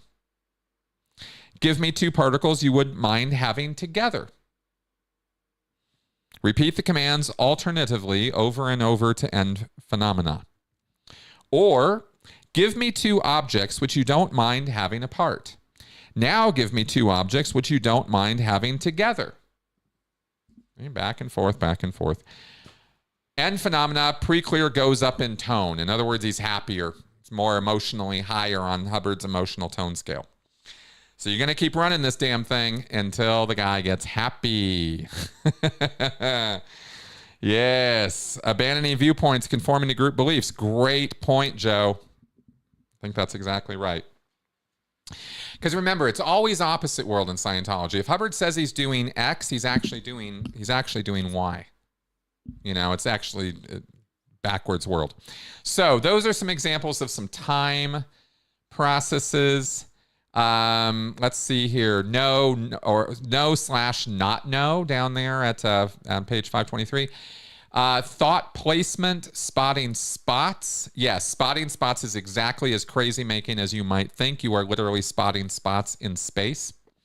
Let me see if he's got any kooky things to say on that one while we're looking at that. Spotting spots. Here's another expression out of Scientology I get to share with you guys. Buttered all over the universe. This is a Scientology expression. You are buttered all over the universe. This is an expression for you're just dispersed as a thetan everywhere. You are just your attention. It's like thetan ADHD. It's like you're buttered all over the universe, okay? A pre-clear who is buttered all over the universe is one who does not know where he is. And if we ask him many, many times, over and over and over, each time making him get a spot with certainty, can you find a spot where you are not? Can you find a spot where you are not? We will gradually narrow down his area. What has actually happened in such a case is that the pre-clear has used remote viewpoints and has left remote viewpoints located all over everywhere to such a degree that the pre-clear thinks he is any place rather than where he is. So the commands of this process: spot a place where you are not, point to it, or point out a place where you are not.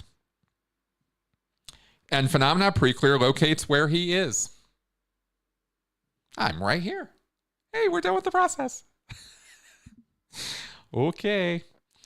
Yeah. So buttered all over the universe. That's right. So that's a thing. All right. So that's spotting spots. And there's lots of different variations. Point out a spot on Earth where you... Oh, this is a weird one. Spotting spots with a specific significance. This is from 1954. Spotting spots is a whole category of techniques, actually, of which the two major techniques are simply point out Los Angeles, point out this room. Point out Los Angeles, point out this room. How far away does Los Angeles seem to you now? Are you getting a picture of Los Angeles? Point it out. Point out this room. Point it out. Point out this room. Now, Hubbard says that's the easiest kind, I guess. The next one, a little bit rougher, is to add a specific significance to pointing out Los Angeles. We do it this way. Point out a spot on Earth where you were unhappy. All right, this room. Where were you unhappy? This room. Where were you unhappy? This room. Yeah, I don't know. That's Hubbard's gobbledygook for this. Point out a spot on Earth where you blank, right? We're happy, we're sad, whatever. Point out this room. Those are the commands, alternating over and over to end phenomena. The end phenomena, distance, spot, and room in present time. So somehow the pre-clear keeps doing this until that spot in space and the room are in present time. I know, guys. I know. But I'm giving you straight Scientology right now. This is how nuts it is. Okay, so let's go take a look at a few more examples, and I think we will have made the points we wanted to make. Pre-logics processes. You know, these things just sound so interesting. Pre-logics. Come back to me. Hubbard wrote logics and axioms in Scientology, which are sort of mathematically analogous concepts of self-evident truths or things that we're just going to assume are true, right? And these are the axioms and the logics of Scientology. And there's also another set of data which are called the pre-logics. And apparently this is auditing having to do with or around those concepts.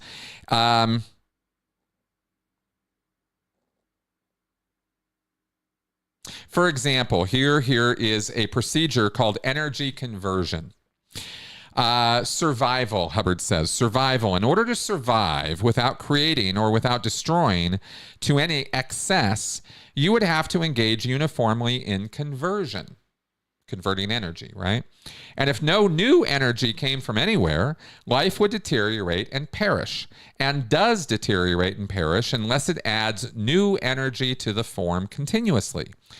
So this process, you ask the precursor to look around and spot things which are undergoing or being active in conversion. Let's spot mechanical, electrical, heat processes of energy conversion.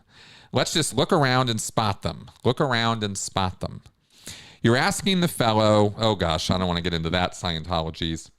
So the commands here on this one are look around and spot things which are undergoing energy conversion. Or look around and spot things which are being active in energy conversion. That's a process in Scientology. Preclear's cognition, the end phenomena, Preclear's cognition that he could create something. Yeah. So weird. Here's one about future. Point out some things which are making things for the future. Hubbard says this is a brutal process. Point out some things which are making things for the future. And you keep doing this until you get that 3 times flat cognition ability gained. Apparently, this one is part of some special rundown. Okay, then we have, this is the one I really wanted to get to, now we get to exteriorization. Okay, how do you exteriorize somebody in Scientology? How do you get them out of their head? In other words, how do you disassociate them so thoroughly that they actually start seeing things? And very few people in Scientology actually have experienced it to that level of disassociation. Most of us, and John Atack and I talked about this recently, most of us in Scientology went exterior without having a visual representation of it. I never, in all the years I was in Scientology, never did I pop out of my head and see myself from the corner of the room. Hubbard describes going exterior and being able to do that, and even flitting around the universe and going off to Mars and Venus and looking at the trains and, you know, all the other crazy shit he said. But exteriorization is a big, big, big goal in Scientology. It's huge. People want it. And they want that because that's the proof to them that they are not a body. They are a spiritual being. But what in fact is being done is called disassociation. They are being made to think of themselves as separate from what they really are, which is this. This is the system of the life, is the body and how it interacts in the world. That's who you are. And Hubbard had this whole other dualism concept of spirit and body. So how do you get somebody out of their head? How do you process somebody in an auditing session directly and purposefully to create this disassociative state? That's what these exteriorization processes are. So I thought you guys might want to hear some of these. Because this is like core Scientology stuff here. And another story to tell about this one, by the way, is Mary Sue Hubbard could never go exterior. It was a big problem for her. She was really pissed about it. And Hubbard demanded that a number of processes be run on her in order to try to get her exterior. And I don't think she ever accomplished it. And these are the processes that she would have had been put through. So here's the first one. Keep the head from going away. If you want, here's a description of it. If you want somebody to bang out of his head rather impermanently, just ask him to keep his head from going away. Just keep his head from going away. And to make a second terminal, a second thing to work on, keep his knees from going away. And keep his head from going away with his hands. And keep his knees from going away and keep his head from going away. He'll come out of his head. There's a tiny little bit of control in that. So here are the commands. Take hold of the head. Good. Keep the head from going away. Did you keep it from going away? Thank you. Take hold of the knees. Good. Keep the knees from going away. Did you keep the knees from going away? Thank you. Take hold of the head. You go back and you cycle through those over and over and over again. It's 6 commands over and over until the pre-clear is exterior. You're not done until the guy says, I'm out of my head. I'm done. I'm exterior. Here is another one. Field of auditing. There's a long description I'm not going to get into on this one. What is keeping him in his head? One thing, persistence of the condition because he was trying to alter it by getting out of his head. Why was he in his head? He was in his head because he was trying to alter the condition of being in his head, not because he was trying to get out. Yeah, that's the kind of stuff Hubbard wrote all the time, this weird gobbledygook stuff. So here are the commands for this one. Take a look at the pack of cards. Just look at it steadily.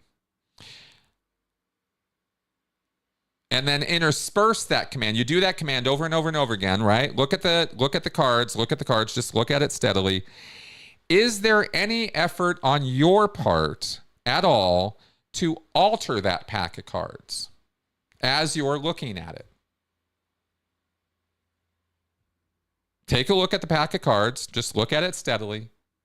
Is there any effort on your part at all to alter that pack of cards as you're looking at it? And if you do this long enough, person's supposed to pop out of his head. Make or break communication with objects. This is another exteriorization process. You have somebody take hold of an object, have him get the idea that he's communicating with it. He can feel it. He knows it's real. Now have him break the communication with the object. Have him make the communication with the object. Have him break the communication with the object. Have him make him, have it, break it. Okay, so this one would look like, here are the commands for this one, is take hold of that object, get the idea that you're communicating with it, now break communication with it and put it down. And you just keep running that command over and over again until the pre-clear is exterior. These are some interesting ones. That's why I'm going through a few more of them with you guys. Oh, here's that opening procedure of 8C again on a body this time. A person who's not exteriorized, of course, is a person who is being asked to let go and can't let go, obviously. That's why they don't exteriorize. That's what he says. So, locate a part of your body. Hold on to it. Now decide when you're going to let go and let go. Did you let go? Did you decide when? Repeat the commands one after the other over and over again. Locate a part of your body. Hold on to it. Now decide when you're going to let go and let go. Did you let go? Did you decide when? All right. Maybe 3 hours later, you'll feel like you're out of your head too. Okay, and there are more and more and more of these. Give me 3 places in your body where you're not. Give me 3 places in the room where you're not. Give me 3 places in your body where you're not. Give me 3 places in the room where you're not. Give me 3 places in your body where you're not. Give me 3 places in the room where you're not. Over and over and over and over again. All right? Okay. Oh, okay. So now we get to the next of the categories. Let's take a look here.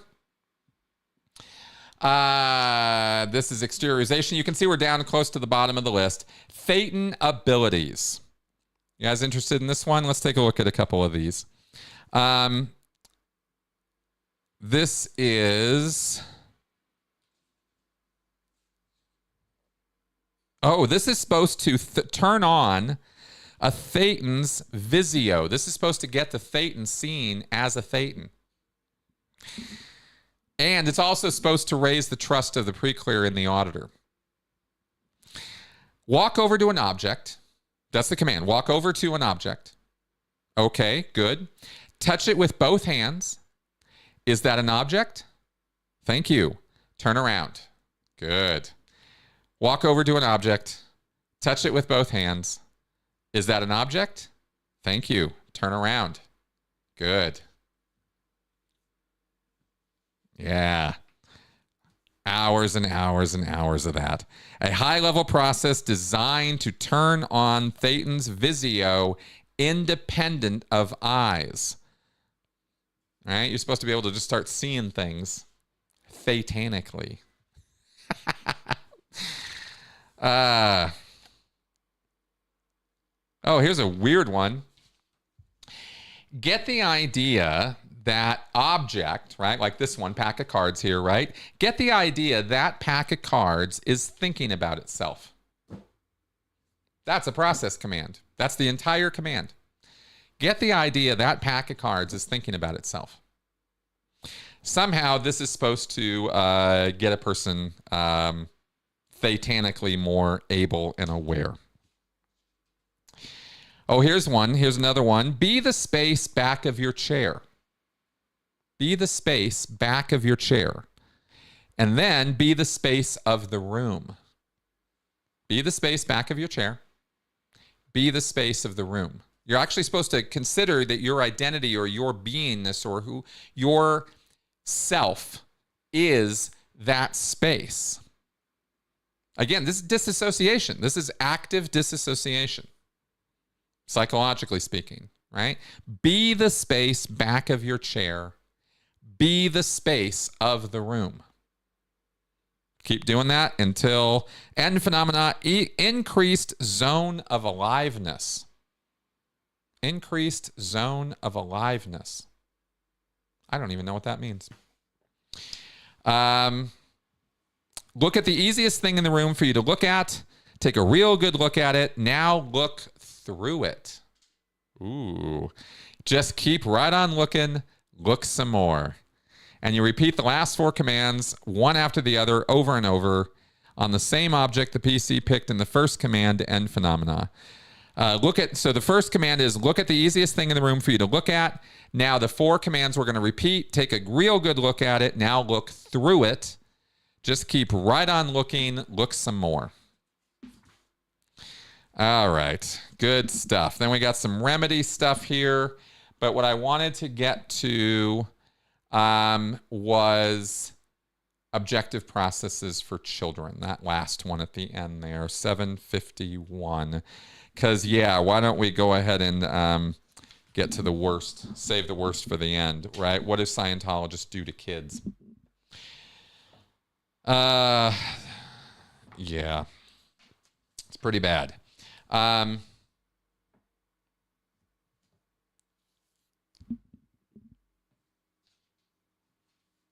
There's mimicry. Oh, this is a fun one. Okay. The golden rule about auditing a baby is to give him something to do that he can do. So here's the command. Lie in that crib. Thank you. Lie in that crib. Thank you. Lie in that crib. Thank you. And you keep doing this until the child cheers up. I mean, you're just spinning your wheels here. You're just talking to a baby. Lie in that crib. Thank you. Lie in that crib. Until somehow the child decides, completely coincidentally and having nothing to do with what you're doing whatsoever, to brighten up. Oh, I made the child brighten up. Come on, man. Let's see. We got assists for kids. Where did it happen? Point to it. Where are you now? Point to it. Here's an interesting one.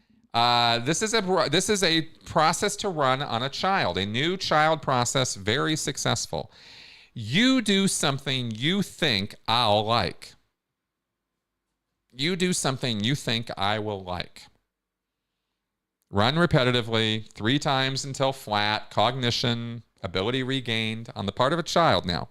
We're not running these ones on adults.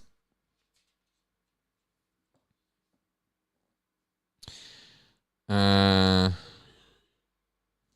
one about touching the auditor and then touching the pre-clear, the kid. feel my arm, feel your arm, feel my arm, feel your arm, for example, right? 2.5-year-old child or older, where is the pack of cards? Over and over and over again. Where is it? Where's the pack of cards? Yeah. Child perks up and feels bright.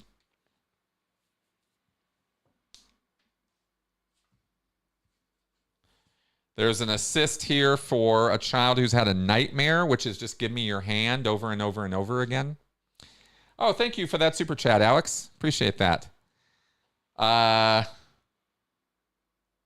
There's CCHs on a child. The whole give me your hand, thank you, walk over that wall, all that stuff.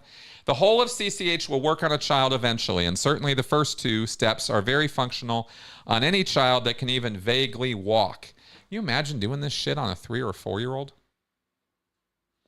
And that leaves one process on the bottom for those that aren't ambulant.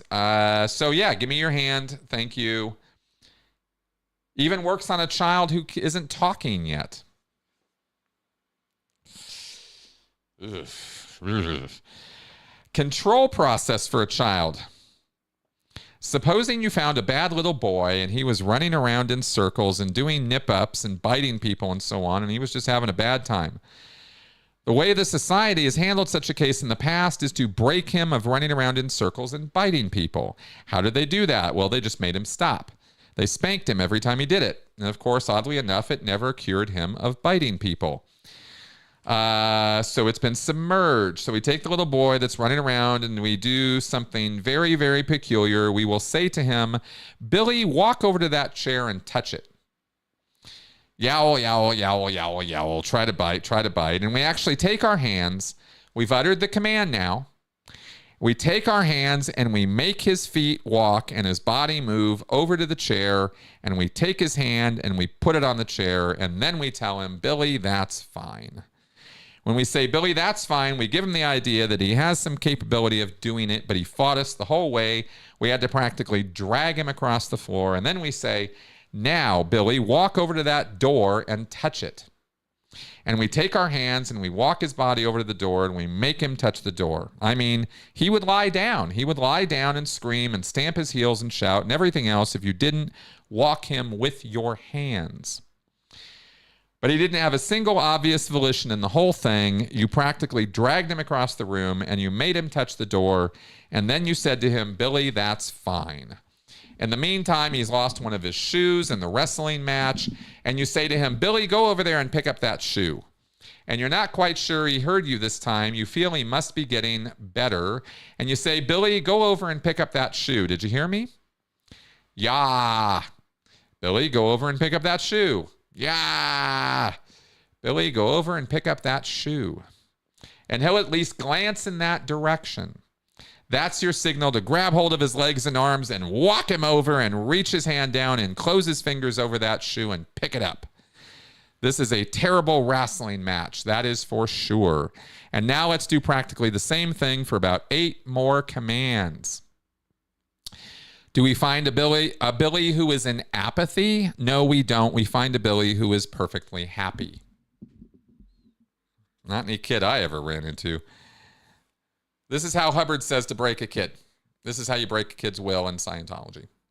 And you pretend you're actually doing the kid a favor while you're doing it. So that is the control process for a child in Scientology. And I'm sitting here flipping through other processes for kids. And that's it. That's the end. We have reached the end of the book. I wanted to do a full review of objective processes and give you guys an idea of what real Scientology looks and sounds and feels like for Scientologists. And I think we might have accomplished that today. So this is what this live stream was for. And we have not, thankfully, during the time of this, I'm going to say thankfully because, of course, I'm very, very rabidly interested in a verdict in the trial, but I don't see one has come down yet. Looks like it's still radio silence from Tony on Twitter here. Yep, no new posts or anything. So it looks like we have accomplished what we wanted to accomplish today. And I want to thank everybody who came along for the ride. Yeah, this has been rough, but I hope I hope you guys got something out of this. And now that this is documented, this is part of my Basics of Scientology playlist. So where I've put a lot of other breakdowns of Scientology basics. So like the study technology and the ARC triangle and those kind of things. That's all there for you guys. So I hope you'll check those out. And did I coin Thetanism? I did not coin Thetanism, but I am somebody who I never heard anybody use the term Thetanic before. Before I did. Maybe other people have used that, of course, but I do believe, by the way, that that Thetan and Satan are wordplay on Hubbard's part. John Atack and I have sort of joked about that. Okay, and did your parents ever do these control processes on you when you were a child? Not that I remember as such. I received assists as a kid, touch assists and contact assists a lot, right? Touching things that I'd, when I'd hurt myself and that kind of thing. Feel my finger, that whole touch assist thing. I got a lot of that when I was a kid, but I did not get processing from my parents. My parents did not try to audit me when I was a kid, thankfully. Some parents, as I'm sure you can imagine, use this stuff liberally on their kids. Feel my finger, pull my finger, exactly. Yes, Thetanic, that's right. Scientology is very Thetanic. That's a very accurate statement. All right, so that all being said, thank you very much for coming around, guys. Always appreciate your viewership and your support of the show. And by the way, I need to say, before everybody leaves, I want to remind everybody, okay, if you need consultation, okay, I'm not a psychologist in the sense that I do therapy or I do treatment, but I do counsel. I've done interventions and I've done work with people, and I do a lot of educational work and consultant work with folks. So if you have family or friends who are stuck in a cult situation, you don't know what to do, you don't know how to talk to them, you're not sure how to proceed, I can help. And of course, if people have come out of a coercive situation, whether it's culty, gangy, domestic-y, whatever the kind of situation is that you come out of, I can help with that as well, in terms of the transition and all of that. So, oh, cool. All right. So that all being said, I'll see you guys soon.